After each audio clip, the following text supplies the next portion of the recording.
yang menyebabkan tergoda nafsu dan hawa nafsu kita, berarti kita harus tahu sebabnya apa.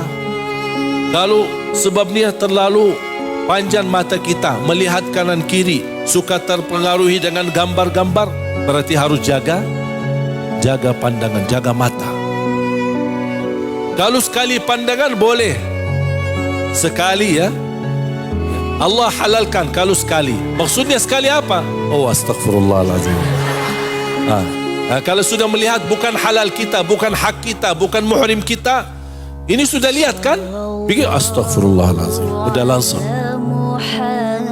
Tapi ada yang juga pemuda-pemuda yang akal-akalin masalah ini. Begitu saya negur seorang pemuda, dia melihat sekali. Ustaz, masih sekali Ustaz. Panjang nih. Pemuda di Indonesia ini memang bahaya nih. Jadi Allah menhalalkan satu pandangan sambil Rasul memberikan solusinya.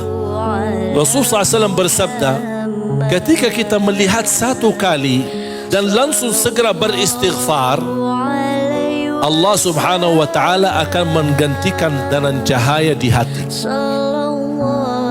Akhirnya semakin lama semakin merasa kenikmatan di hati kita, keindahan iman, keindahan menjaga pandangan. Tapi kata Rasulullah, kalau membiarkan mata melihat, akhirnya akan berhasil syaitan melimbarkan panahnya. Satu panah dilimbar oleh syaitan dengan satu pandangan. Kalau kita tidak segera tutupi dengan istighfar, berarti panah kita atau panah syaitan sudah kena ke hati kita. Lama kelamaan titik hitam, titik hitam, titik hitam, terlalu banyak titik hitamnya, akhirnya kita merasa keberatan terbangun salat tahajud malam hari.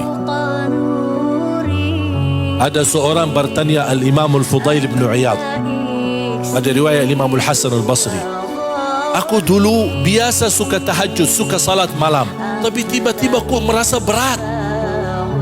Kalau mau bangun susah, padahal sudah saya siapkan diri untuk membangun malam hari. Apa sebabnya? Aku merasa keberatan bangun. Apa kata Imam Al-Hasan Al-Basri? Kabbalatka dhunubuka wa ma'asik. Terikat dirimu gara-gara dosa dan maksiat. Terpengaruhi dosa maksiat itu. Kehilangan khusyuk pasti sebabnya dosa maksiat. Yang paling bahaya dosa adalah dosa mata. Memang tidak terlalu terasa di saat kita lihat, tapi lama kelamaan hal yang kita pandangi dan kita lihat menjadi sebuah kebiasaan, akhirnya hati kita rusak, tidak bisa menikmati ibadah ketika kita jaga ibadah. Tidak akan merasa indahnya baca Al-Quran, tidak akan merasa indahnya membaca atau menikmati salat kita. Semuanya berubah, bahkan merubah akhlak dan sikap orang lain terhadap kita. Itu semuanya gara-gara dosa kita.